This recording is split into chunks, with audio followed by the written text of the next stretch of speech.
Dog Mystic Show, and I am the Dog Mystic, Sherry A. Marquez. My mission is to help as many animals and people as possible keep dogs in their forever home by teaching people how to train their dogs without treats and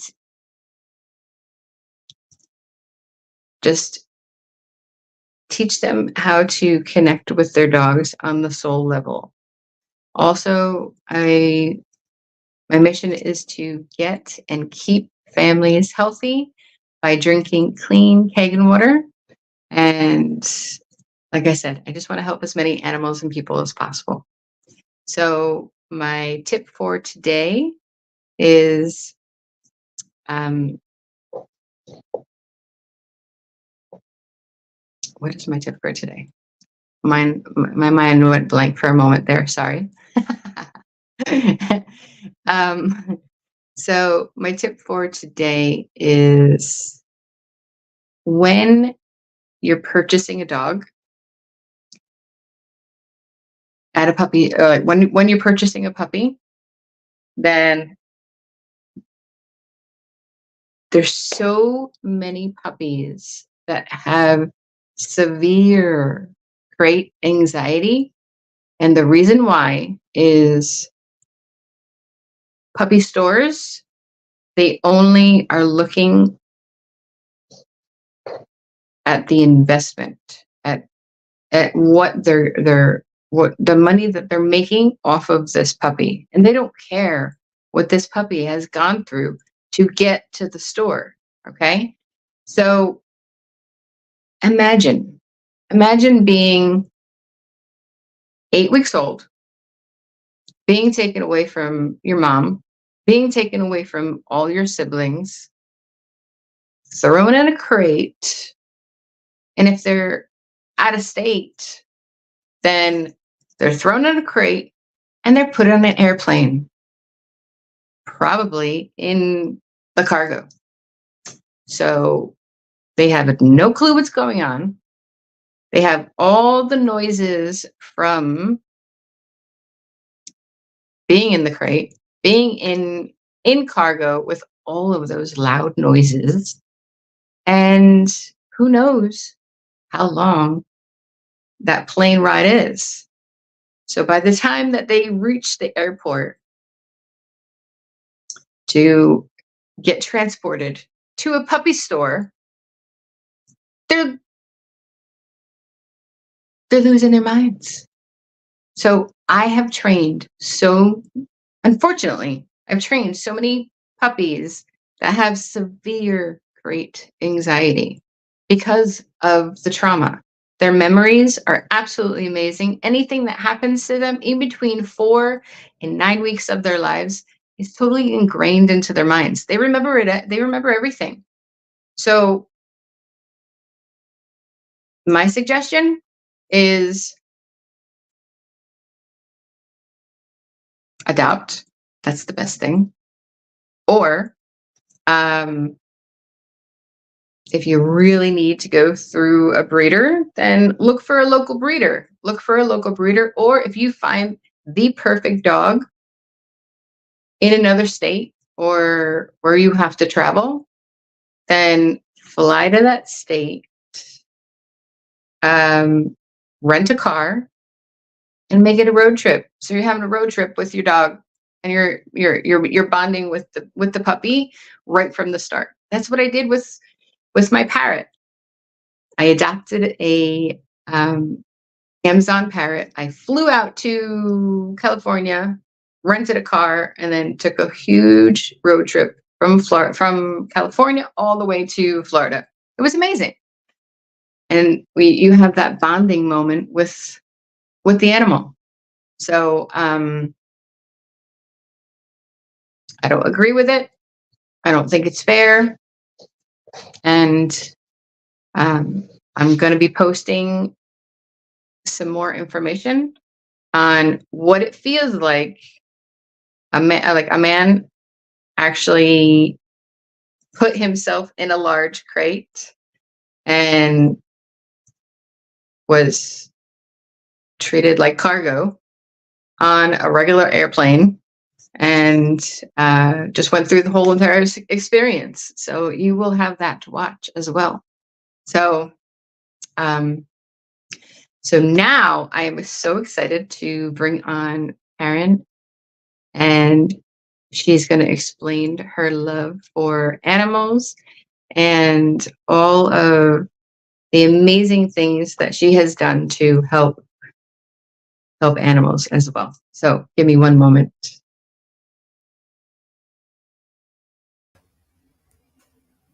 Hello, welcome. Hi, Sherry. Thank you so much for being here. Thanks for having me. All right. So, so tell me, where did your love for animals begin? Well, I grew up with Siamese cats, so I always thought I was a cat person, and obviously fond memories of those cats. Kind of scared of dogs, and then as an adult, um, the person I was with at the time really wanted to adopt a dog, and I said, "You get your dog, I'll get a cat." And that dog changed my life and made me a dog person. And that gave me a whole nother section of the animal kingdom to love. And just went on from there, dogs and cats. I lived in Colorado for 20 years. So there were times when I lived in close proximity to horses, llamas, wildlife. Nice. And when I started studying alternative healing, one of the things I started with was acutonics. So it's like acupuncture, but with planetary sounds, with tuning forks on the acupuncture points instead of needles. Because not everybody likes a needle. Okay. Same with dogs. Mhm. And I started experimenting with these forks on animals as well. One of my favorite stories is my friend had an abused Dalmatian, and this dog would come into the house, go to the corner, and just sit facing the corner. She wanted to be ignored. She wanted no part of anyone. And so one of the frequencies I work with is the Om frequency, like when we chant Om. And this is supposed to bring down this unlimited source of pure gold, good energy. And I would take these forks and just point them at her in the corner, and her tail would start going back and forth. And then I'd take the forks away and it would stop. And then I'd point them again and her tail would start wagging, and then it would stop. Because animals have a highly sensitive nervous system, as I'm sure you know, more so than us, more so than most of us. And so they have that as a defense to know when an earthquake is coming or a threat of some sort. So they really feel these healing energies further away than I would say humans do. It's almost better a lot of times to work with an animal without touch, especially if they've had a lot of trauma or abuse. So the tuning forks were a great way to provide that. And my husband now, he's had 3 dogs. One of them was before me. And the other 2, I was here, and we saw them to their death at the ripe old age of 16. And That's great. his first dog lived till 16 too, and that dog was diagnosed with cancer at 2 years old. Wow. And the only thing he did was change the diet. Actually, the vet recommended don't just do just the kibble. This dog needs real food. So to this day, we don't have any dogs right now, but he makes it for friends' dogs or dogs in the neighborhood. Every bone from a piece of meat, he puts it in the freezer in a Ziploc. And then when he gets enough, he puts them in the pressure cooker. He extracts all the bone marrow and good nutrition from the bones, sits there and picks all the little gristle and fat and beef off of there. and then cooks that up like a big soup with vegetable scraps that we have, some olive oil. And that seemed to really sustain our dogs' lives, I think. The first dog, he had seizures, so he was on medication quite a bit. Not a quitter. We tried getting a wheelchair for him. Didn't go well. But we had a strap to hold up. They both kind of were losing the strength in the back of their legs. But the second one, both of them went for dog acupuncture, actually. There is a Tibetan Buddhist nun in our community that owns a clinic, and it is very holistic. Not only acupuncture, they do, I think, gold bead injections because some dogs don't tolerate acupuncture. They do doggy massage. They have the rooms feng shuied, and they would tell us, oh, no, Vince needs the wood room today. So, yeah, I've spent a lot of my time being I guess, a death doula for dogs. But in that, I've also spent time working on them with my hands and with tuning forks. That's beautiful. And I know you have a parrot, and I actually was at a party on a farm once, and there was a parrot, and they said, no, you cannot go meet him. He's very mean. He was abused. And I said, oh, I have my tuning forks. Let me help him. And it was just a really cool experience. That's the only bird I've ever worked on. And he got really big, and he was kind of shaking, and then he was bobbing, and very receptive to the work, to the tuning forks. And can you explain to people, if they don't know, like what are tuning forks and exactly like how are they used? Yeah, in fact, I have some right here. So there's different types of tuning forks, but in acutonics, they're based on planetary sounds. So, for example, this is the new moon fork. So that's great for meeting a current condition and bring it to a close. And then we might follow up with, say, a new moon fork to bring in the new. And then you'll see there's different shapes. So these or for around the field of the body to work on the aura, more the emotional body, the spiritual body. And then these would be put right on an acupuncture point. And then I wear a thing on my leg to activate them. And again, you can use them from a distance or directly on the body. And what do you use on, or what do you put on your ankle?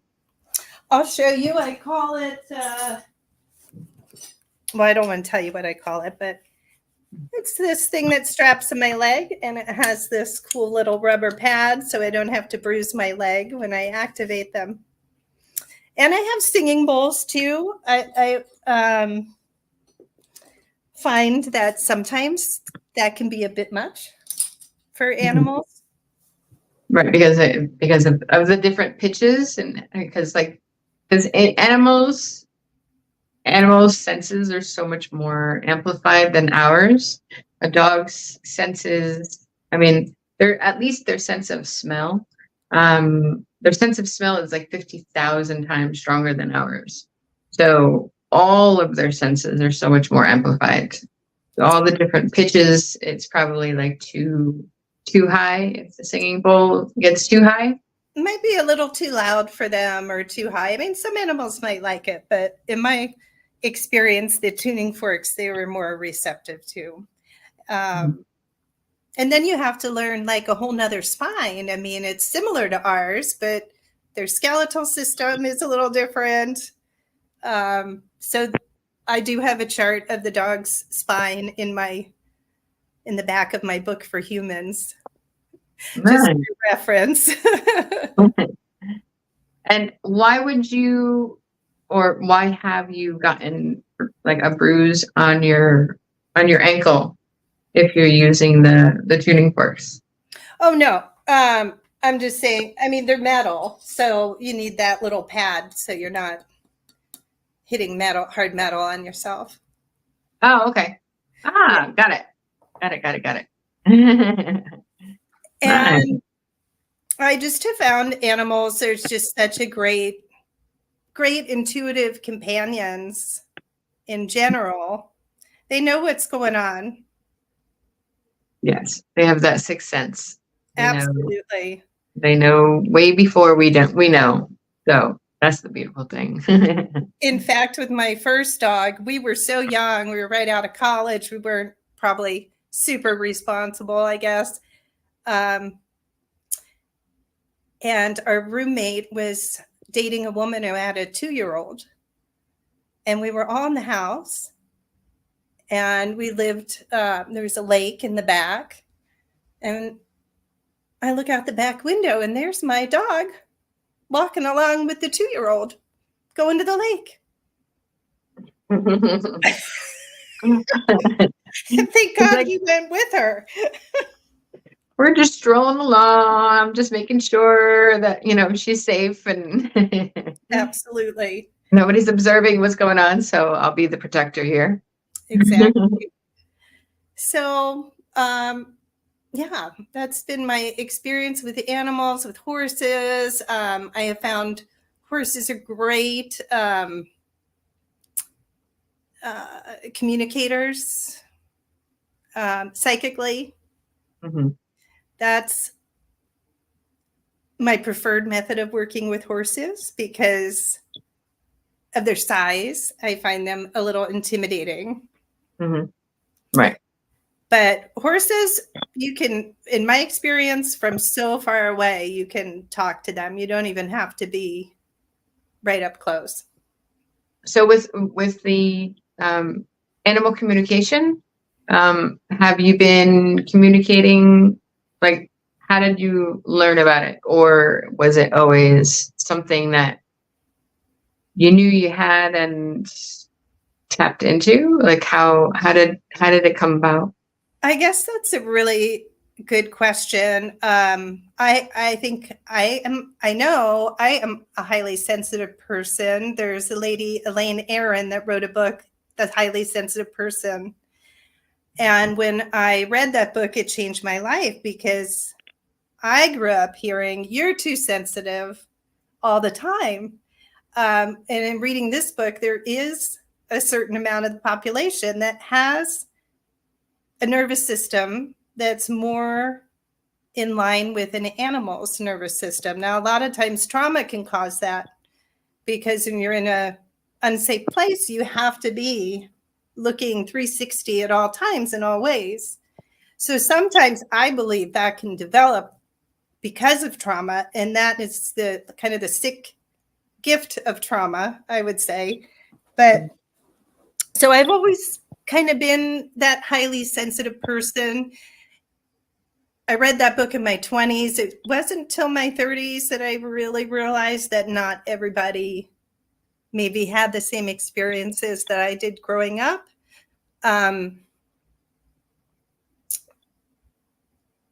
So that was kind of shocking to find out that like not everybody has had experience with someone who has passed come to see them or is seeing spirits. So I think I've always kind of been that way, but then I was also drawn to healing work. So that helped me a lot to find my boundaries in that. And to develop more skills. And then when I went to school for biodynamic craniosacral therapy, that was like a whole nother level of the nervous system and controlling my energy too. Because I think when we're working with others or with another animal, there can be an energy exchange. So a lot of people like this idea of being a healer, but I believe we can take what they don't want in. So that's a whole nother aspect that I had to study, because being empathetic, being highly sensitive, being the healer type, I'm like, oh, let me just take that for you. Right. I agree. I understand. I'm very sensitive and empathetic, and like, it's okay, don't worry. I'll give you my lending ear, no problem. Like, you don't even realize that you're taking on these energies. And in fact, sometimes it can just be the emotions of others. And I think I spent a good part of my life doing that. Like, oh, you're so angry. Here, let me take it. Let me process that for you, since you can't. But I don't think that's a good habit. But has that caused any illness with you? Because you're taking it in and trying to process it, but it's kind of getting stuck? I wouldn't say that it's caused an illness, but I have definitely taken on other people's conditions at times. So I had to really work on that. Where's my energy? Where's your energy? Don't merge. Stay two separate individuals. Right. And with that just comes with experience, though, right? Like experience and learning, like learning the process and learning Absolutely. what to allow and what not to allow. Absolutely. And I don't know if we'll ever get, I know we'll get another dog someday, but I will tell you too, we've been petless for a year now. It's so strange. It's quiet. Very quiet. Yeah, there's not all that multitasking. Yes. So, but someday we'll get another pet. And when you were younger, did anything happen to cause the fear of dogs, or it just? I think I just really wasn't around them very much. There was a neighbor across the street that had this big, shaggy sheepdog with two different eyes. I loved that dog. So I wasn't scared of him. I know one time he jumped up on me and knocked me down. That may have frightened me. And then we had kind of the mean kids down the block that had a dog named Cereal. And Cereal wouldn't have hurt a fly. But me at 5, I didn't know. So they would go, we're going to stick Cereal on you. And I'd run screaming away. And my mom would go, oh, come on. See, it's those little traumas that like get ingrained into our minds as humans. It gets ingrained into our minds, and we totally forget about it because it's like, well, you don't remember, but our minds and our bodies totally remember, Yes. And I had a friend who had a dog. This wasn't a fear thing, but he could stand at the table during dinner and he would be there like drooling on your leg. And then they'd say, you can't eat everything. You have to save some for the dog. And I thought, I don't like this. Just like maybe when you don't have a baby and the baby spits up and you're like, oh, that's so gross. And you're a mom and you're like, wipe it off, it's all good. Because obviously, as I grew to love dogs, I had, they would lick me all over my face. I could care less. And what kind of dogs did you have? First one was a lab golden. He was 108 pounds. Then I had a lab Great Dane. And his head came up to my first rib. I'm only 5'4", so nice. That's big. Yes. When I was walking him, I'd see people do this double take, like, is she walking a pony? He was so much fun. He was crazy. Like the energy of a lab. Nice. Trapped in a Dane's body. And then my husband, when we got together, he had 2 pit mixes, rescues, one female and one male. Beautiful. So all big dogs. Love All it. big dogs. And, the unfortunate thing is, as I'm getting older, I don't know that I can handle this extra big, extra large dogs, which is the size I like. Mhm. So I think that's part of the reason is, well, one, we're too busy right now. And two is, how do you go from big dog to little dog? Because I think it must be a completely different experience on some level. Yes, and one thing that you can do though is instead of getting a large puppy, just get a large rescue. And let the dog choose you.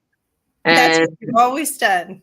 it's more or less just about the gratitude of from this dog, knowing that they're being rescued and nothing's going to happen to them. They're going to be safe and sound. And even if they are big, it doesn't really matter, because they want to please. It's like, okay, like I'm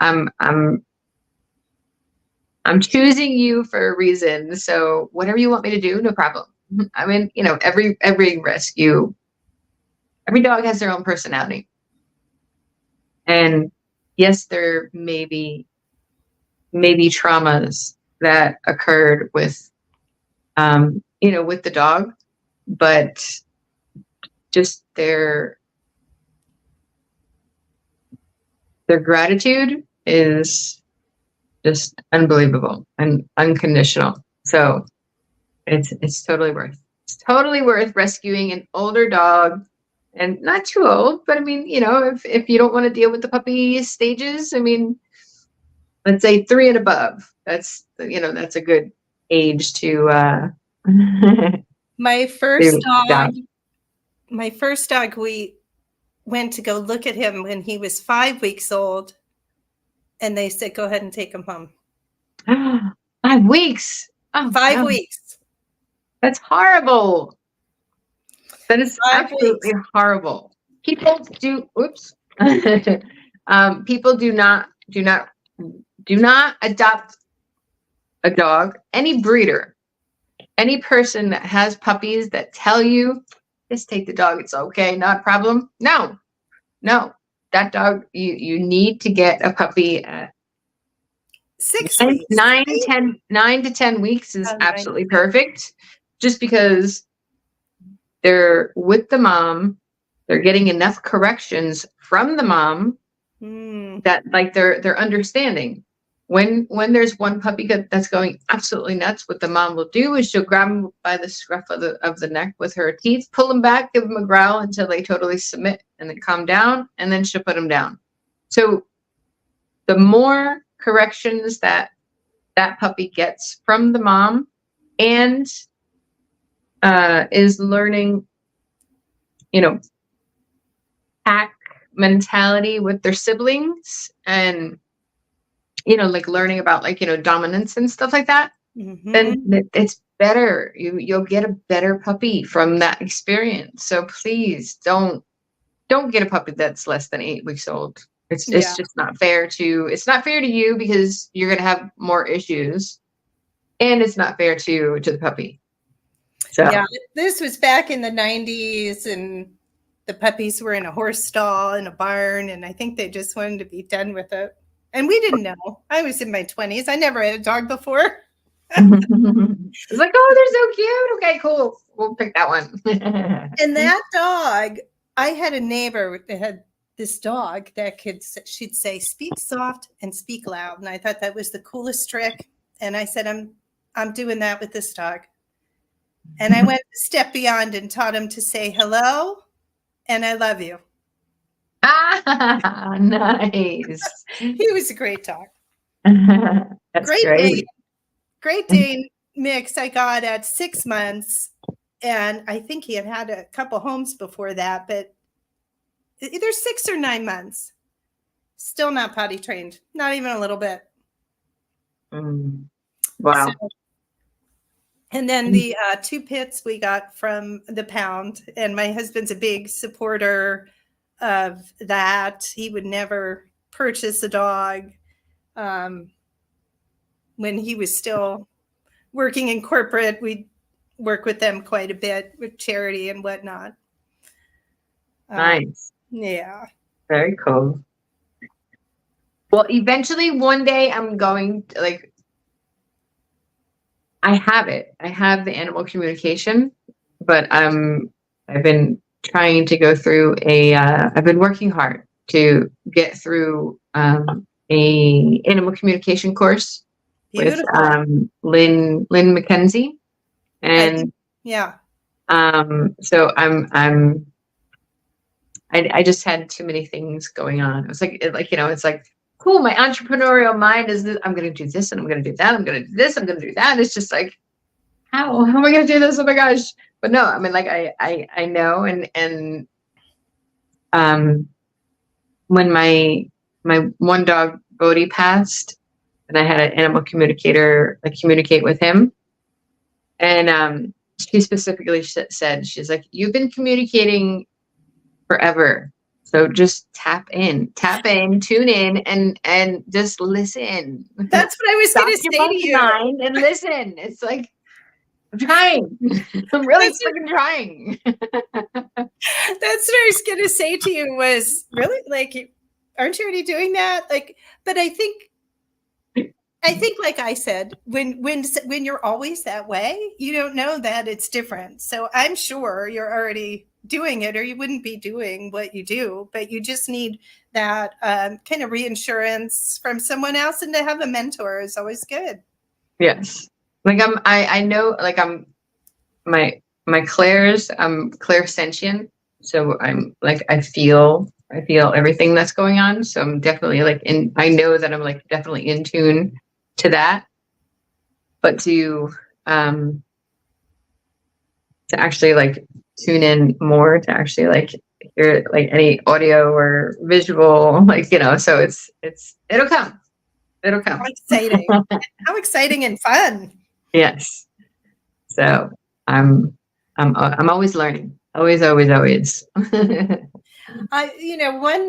thing that I guess what I'm learning now is more somatic work, and how we heal with just really words. It's more than words. Using your energy, all of that. So now you just have me thinking, I wonder how that would work with animals, this somatic work too. And I'm sure it would work well, because everything's a vibration, and I really believe words have strong vibrations.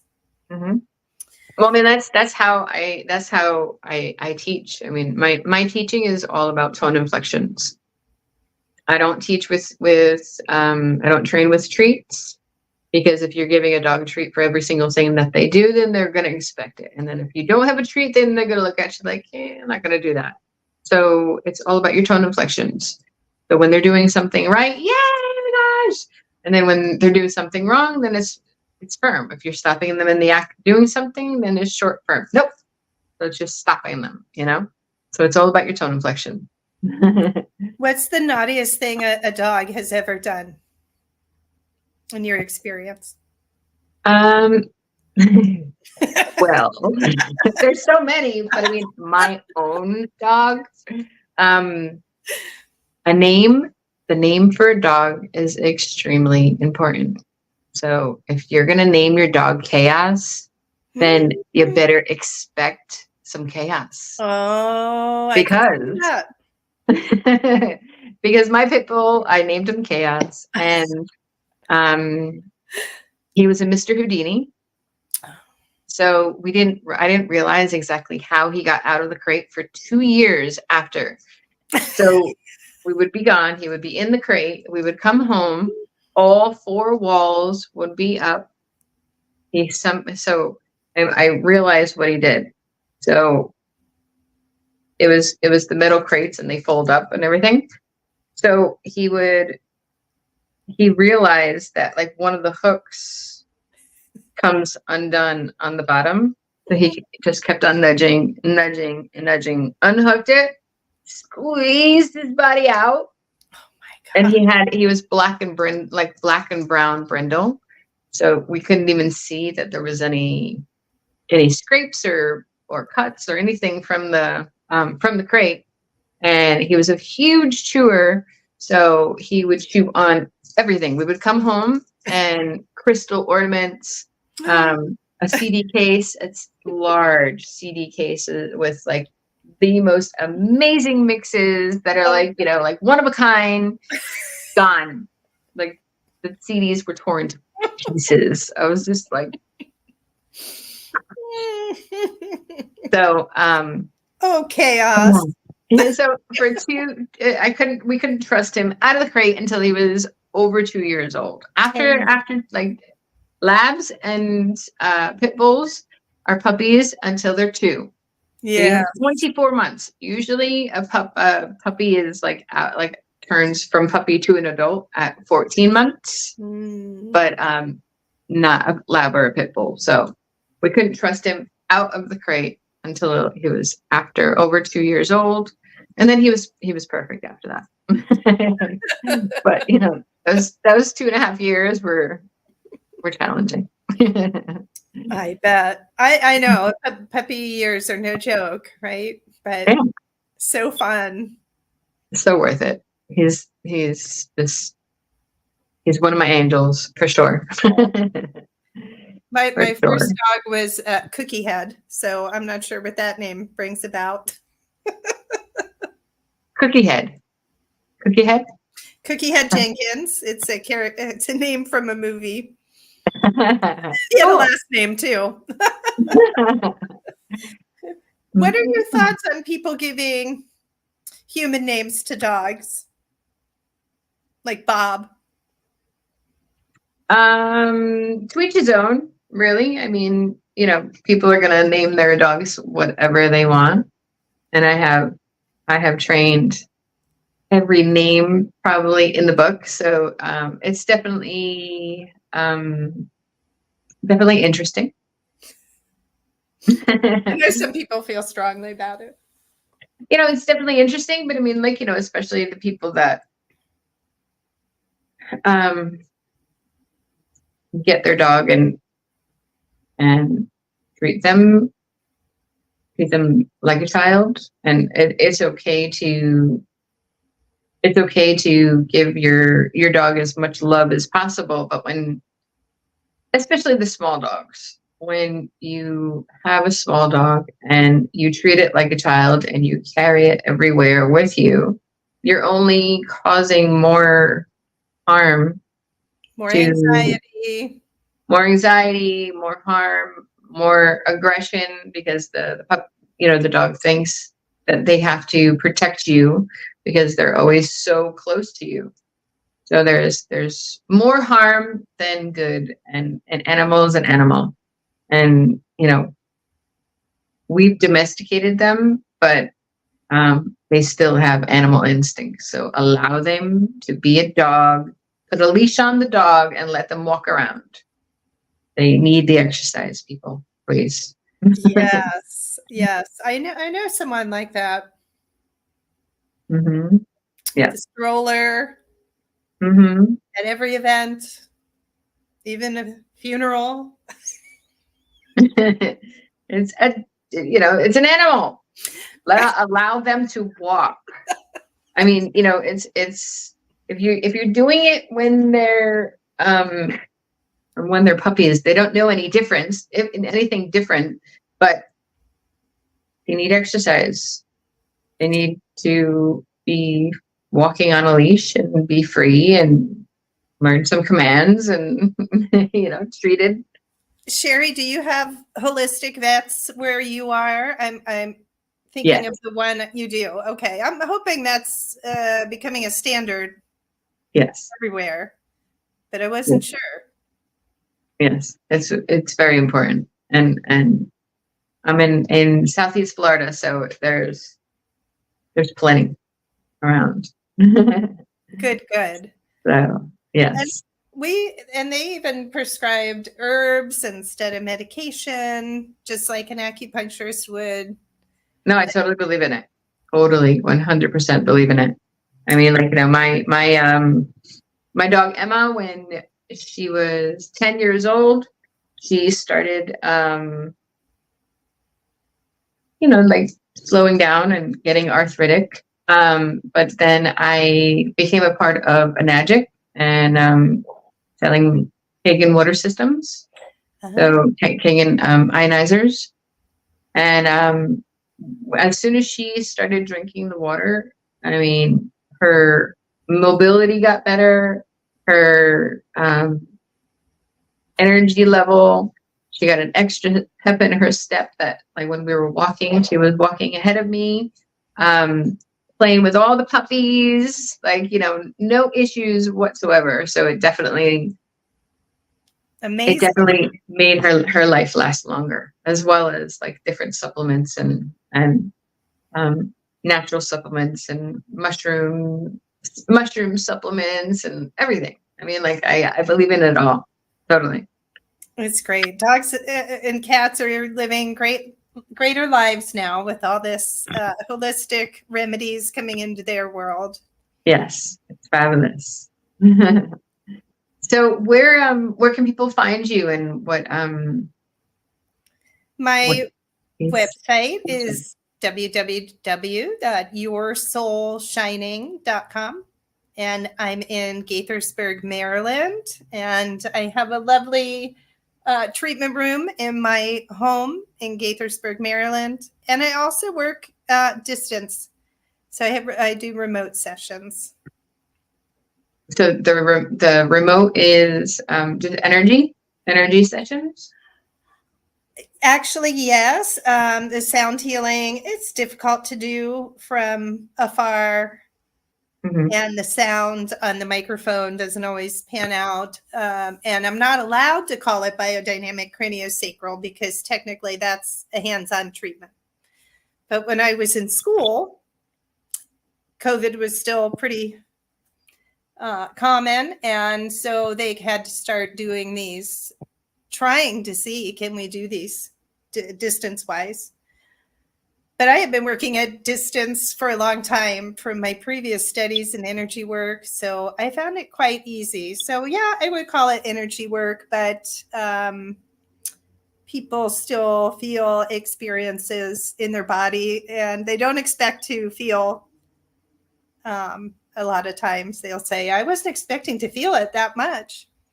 And everybody's different. So, but anyway, that's how you can find me. Beautiful. All right. Well, thank you so very much for being on, and I am very grateful. So, so please take a look at her website. You can check out my website, thedogmystic.com, and please like and subscribe my YouTube, which is The Dog Mystic. So, thank you for tuning in, and wherever you're tuning in from, have a wonderful evening or have a wonderful day, and we will see you soon. Bye. Thanks, Sherry. Bye. Thank you.